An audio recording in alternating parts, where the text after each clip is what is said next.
Well said on this poster, home is where mom is. Hi friends, today we'll be making this beautiful poster for our mummies on this Mother's Day. So let's get started.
Isn't it a very simple and elegant poster for your mummies?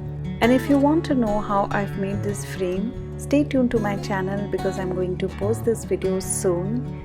And thank you so much for watching this video. I hope you'll make this project for your mummies. And if you're new to our channel, watch my other videos as well. Till then, see you next time. Bye bye.